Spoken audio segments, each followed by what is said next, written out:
नमस्कार, आप देख रहे हैं फैक्ट फाइंडर और मैं आपके साथ आकृति सिंह। आज के समाचार में है रोमन स्क्रिप्ट में परीक्षा के प्रश्न पत्र की मांग को लेकर मध्य शिक्षा परिषद ने टीएसएफ का डिप्टेशन, साथ ही प्री बोर्ड परीक्षा के प्रश्न पत्र लीक होने के आरोप भी लगाया टीएसएफ ने। रोमन स्क्रिप्ट में परीक्षा के प्रश्न पत्र की मांग को लेकर मध्य शिक्षा परिषद के अध्यक्ष के साथ डिप्टेशन में मिले टीएसएफ के प्रतिनिधि बुधवार को संगठन के कार्यकर्ता अचानक मध्य शिक्षा परिषद के कार्यालय पहुंचे और अध्यक्ष से मिलने की मांग की। ड्यूटी पर मौजूद पुलिस ने 5 प्रतिनिधियों को अध्यक्ष से बातचीत की अनुमति दी।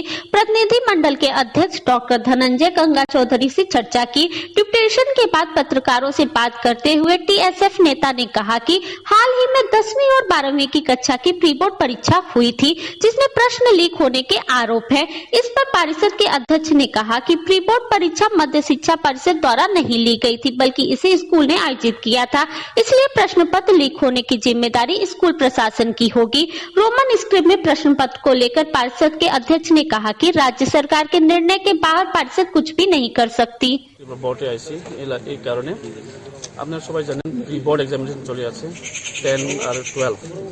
তারপরে আমরা জানাচ্ছি যে কোয়েশ্চেন পেপার লিক হয়েছে, আর কি কোয়েশ্চেন পেপার লিক হয়েছে। আর একটা ডিমান্ড হয়েছিল আমার যে কোয়েশ্চেন পেপার কভার এটা কখনোই শুধু বেঙ্গলি স্ক্রিপ্ট নিয়ে প্রিন্ট করছে তারা, এর লাগে আমি জিজ্ঞাসি। তারপরে এই matters pre board exam matters, এটা তো সেকেন্ডারি এডুকেশন, আমরা সবাই জানি এটা সেকেন্ডারি এডুকেশন ম্যাটার। তো কিভাবে কোয়েশ্চেন পেপার লিক হয়েছে এটা আমি বুঝতে পারি না। कि official irresponsible. It is because of their irresponsibility. The question papers are leaked, so that is not fair. উনি কি বলেছে আপনাদেরকে? না, যে রিপোর্ট এক্সামিনেশন এটা তো ফুলি রেসপন্সিবল, এটা সেকেন্ডারি এডুকেশন। তো এটা তো আমিও জানি এটা সেকেন্ডারি এডুকেশনই এক্সাম কন্ডাক্ট করে রিপোর্ট এক্সামিনেশন। তো এইভাবে কোয়েশ্চেন পেপার লিক হইলে এটা তো ঠিক না। জব ইভেন জব নকরি এখানে ওই কোয়েশ্চেন পেপার লিক হয়, তো এইভাবে চলে তো আমার সমাজ কি হইব, তো এটা ঠিক না। এর লাগে আমি কথা পাতি আর সঙ্গে যখন আমি ওইটাই কইছে যে ত্রিপুরা বোর্ড ফাইনাল এক্সাম যখন হইব ওই time at that time also question paper should not be leak. Madhya Shiksha Parishad की अध्यक्ष की प्रतिक्रिया सुनने के बाद रोमन लिपि में प्रश्न पत्र की मांग पर विशेष सफलता न मिलने के कारण टीएसएफ के नेतृत्व अंततः घर लौट गया। Bureau report, fact finder. Akhaura सीमा के पास बांग्लादेशी क्षेत्र में कट्टरपंथियों की सभा को लेकर तनाव। अखौरा सीमा क्षेत्र की बड़ी सुरक्षा व्यवस्था की गई। घटना के चलते सीमा क्षेत्र के प्रभारी में तनाव स्थिति को नियंत्रण करने के लिए पुलिस के वरिष्ठ अधिकारी मौके पर पहुंचे। अखौरा सीमा के पास बांग्लादेशी क्षेत्र में कट्टरपंथियों द्वारा सभा आयोजित किए जाने की खबर के बाद अखौरा सीमा को सुरक्षा घेर में लिया गया है। बीएसएफ, सीआरपीएफ, टीएसआर और त्रिपुरा पुलिस के जवानों को तैनात किया गया है। घटना के कारण सीमा क्षेत्र में भारी तनाव बना हुआ है। स्थिति को नियंत्रण करने के लिए पुलिस के वरिष्ठ अधिकारी मौके पर पहुंचे। इस खबर के पास कुछ भारतीय नागरिक भी सीमा क्षेत्र में जमा होने लगे। सुने उनके क्या विचार है। বাংলাদেশ থেকে আমরা দাঁড়াইছি মিষ্টি নিয়ে স্বাগত করুন, দাঁড়ালে মিষ্টি খাওয়াই দেবো দাঁড়ালে। सरफरोशी की तमन्ना अब हमारे दिल में है, देखना है जोर कितना बाजुए कातिल में है। আমরা ভারতবর্ষের মিষ্টি বলে খুব খাইতে স্বাদ, তারা আজ্ঞায় আইব আমরা মিষ্টি লইয়া দাঁড়াই রয়েছে, তারা মিষ্টি মুখ করামু। তার অভিপ্রায় কি? তার অভিপ্রায় তার কাছে, কিন্তু আমরা হলো আন্তরিকতার সহিত তারা লেগে অপেক্ষা করতেছে। মিষ্টি নিয়ে দাঁড়াইছি। इस मामले में एसपी किरण कुमार ने बताया कि सूचना मिली है कि बांग्लादेश के कुछ लोग अखौरा सीमा के पास इकट्ठा होकर भारत की ओर बढ़ने की योजना बना रहे हैं। इस खबर के बाद सीमा पर कड़ी निगरानी शुरू कर दी गई है। बड़ी संख्या में टीएसआर और सीआरपीएफ जवान तैनात किए गए हैं। सीमा पर पेट्रोलिंग भी बढ़ा दी गई है। हम लोग पिछले एक हफ्ते से एक एडिशनल पुलिस टिकट भी दे दिया है। इसके अलावा हम लोग बीएसएफ से भी रेगुलर करते हैं, तो उनके साथ में हम लोग बॉर्डर एरियाज में और कम्युनिटी सेंसिटिव एरियाज में पेट्रोलिंग शुरू कर दिया है। जैसे कि आप जानते हैं अभी नॉर्थ ईस्ट मीटिंग भी होने होने चाहिए, तो इसी बैकग्राउंड में अभी बॉर्डर का बहुत ही अभी सिक्योरिटी बढ़ा दिया है और हम लोग भी बहुत सतर्क है और वॉच रख रहे हैं सिचुएशन को और अच्छे से डिप्लॉयमेंट किया है। इसका प्रोसेस भी मिल रहा है और रेगुलर पेट्रोलिंग एरिया डोमिनेशन और प्लान ऑफ आज के लिए स्पेशल कोई अरेंजमेंट है? आज के लिए में भी हम लोग फोर्सेस में है, CSR और CRPF डिप्लॉयड है। उसके अलावा BSF से भी हम लोग टच में है, तीनों साथ में मिलकर जो भी एक्शन प्लान किया। उस तरफ क्या प्रोटेस्ट के लिए तैयारी चल रहा है? उस तरफ ऐसे हमारा सीक्रेट इन्फॉर्मेशन है, हमारे भी रेटिफाइड नहीं है, इसलिए उधर सूत्रों से खबर है कि अखौरा सीमा के पास बांग्लादेशी के BNP के कार्यकर्ता ढाका से लॉन्ग मार्च करते हुए सीमा की ओर बढ़ रहे हैं। इस खबर के बाद अखौरा सीमा पर कड़ी सुरक्षा व्यवस्था की गई है। Bureau report, fact finder. गोपनीय सूचना के आधार पर BSF की सक्रियता और रामनगर फाड़ी थाना की सहायता से अगरतला GRP थाना पुलिस ने मानव तस्करी में एक मामले में शामिल होने के आरोप में लंका मुड़ा इलाके के एक भारतीय तस्कर को गिरफ्तार किया।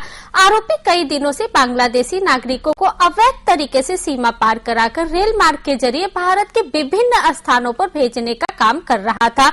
अगरतला GRP थाना की पुलिस लंबे समय से सादे कपड़े में इन आरोपी की तलाश कर रही थी।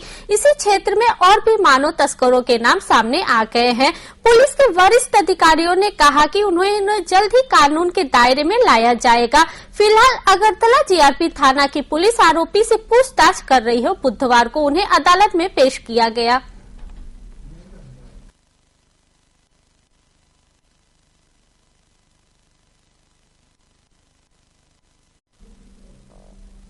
CAA का विरोध करते हुए राजधानी में TSF ने प्रदर्शन किया। सर्किट हाउस के पास गांधी मूर्ति के सामने यह आंदोलन कार्यक्रम आयोजित किया गया।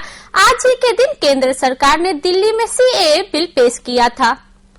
CAA का विरोध करते हुए राजधानी में TSF ने प्रदर्शन किया। बुधवार को सर्किट हाउस के पास गांधी मूर्ति के सामने यह आंदोलन कार्यक्रम आयोजित किया गया। TSF नेता मनीष देवर्मा ने कहा कि आज ही के दिन संसद में केंद्र सरकार ने CAA बिल पेश किया था। तब से TSF इस बिल के खिलाफ आंदोलन कर रहा है, लेकिन अब तक सरकार इस बिल को वापस नहीं लिया है। इसी कारण बुधवार को राज्य के विभिन्न स्थानों पर काला दिवस मनाया जा रहा है। पूर्वोत्तर छात्र संगठन की पहल पर पूर्वोत्तर के सभी राज्यों में इस मामले को काले दिवस के रूप में मनाया जा रहा है। मनीष देवर्मा ने कहा कि यदि बिल पारित होता है तो आदिवासी समुदाय को कई समस्याओं का सामना करना पड़ेगा। इन समस्याओं को रोकने के लिए आदिवासी छात्र संगठन इस बिल का विरोध कर रहे हैं। उन्होंने चेतावनी दी कि यदि केंद्र सरकार इस बिल को जल्द वापस नहीं लिया तो TSF राज्य भर में बड़ा आंदोलन शुरू करने पर मजबूर होगा। साथ ही उन्होंने यह भी कहा कि अन्य छात्र और युवा संगठन भी इस बिल का विरोध कर रहे हैं, क्योंकि यदि यह बिल पारित होता है तो त्रिपुरा सहित देश के कई राज्यों के लाखों लोग बेघर हो जाएंगे। इन बेघर लोगों का ठिकाना जेल बन जाएगी। দেখুন, আজকে আমরা TSF এর পক্ষ থেকে আমরা ত্রিপুরা রাজ্যে এবং নেক্সটের সাথে আমরা এন্টায়ার নর্থ ইস্ট আমরা আজকে ব্ল্যাক ডে অবজার্ভ করছি। আপনারা জানেন সেম 2019-এর 11 ডিসেম্বরে আজকের এই দিনটিতেই CAA রাজ্যসভাতে পাস হয়েছিল ইন্ডিয়ান গভর্নমেন্ট। তো সেটার বিরুদ্ধে আমরা তখন আন্দোলন করেছিলাম সেই বিলটির বিরুদ্ধে। তো যাই হোক, তবুও ইন্ডিয়ান গভর্নমেন্ট সেটা পাস করেনি। তো তার বিরুদ্ধে আমরা ত্রিপুরা রাজ্যে অনেক আন্দোলন করেছি, বন্ধ ডেকেছি, এবং তবু ইন্ডিয়ান গভর্নমেন্ট সেটা আমাদের এগেনস্টে গিয়ে সেই বিলটাকে ওরা পাস করেনি। তো তার বিরুদ্ধে আজকে আমরা আবার সেই বিলটার এগেনস্টে আমরা ত্রিপুরা রাজ্যে আমরা ব্ল্যাক ডে পালন করছি। Not only Tripura, entire north east নেশোর সাথে আমরা মিলিতভাবে আমরা এই ব্ল্যাক ডেটা আমরা আজকে পালন করছি। আপনার পরিচয়টা? আমার নাম Manish Debbarma, TSF Agartala town committee. আজকে আপনারা সবাই জানেন 2019 11 दिसंबर पार्लियामेंट में राज्यसभा CAA बिल को पास किया था। इसलिए आज हम लोग entire north eastern state organise by the north east students organisation, हम लोग all entire state we observe as black day in every important places. We saw resentment against the draconian law that has been passed by the Indian government. So today, सब north east का state में हम लोग the competent organisation of nation हम लोग आज black day observe कर रहे हैं against the citizenship amendment act.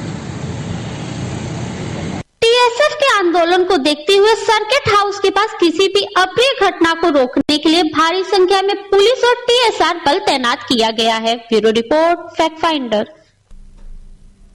कल से शुरू होगी अंडर 17 गर्ल्स जूडो प्रतियोगिता। यह प्रतियोगिता NSRCC में आयोजित की जाएगी। इसमें राज्य के अन्य लोग और प्रभारी हिस्सा लेंगे। यह जानकारी खेल मंत्री टिंकू राय ने एक प्रेस कॉन्फ्रेंस में दी। गुरुवार से अंडर 17 गर्ल्स जूडो प्रतियोगिता की शुरुआत होगी। यह प्रतियोगिता NSRCC में आयोजित की जाएगी। राज्य और अन्य राज्यों के करीब 350 प्रतिभागी इसमें हिस्सा लेंगे।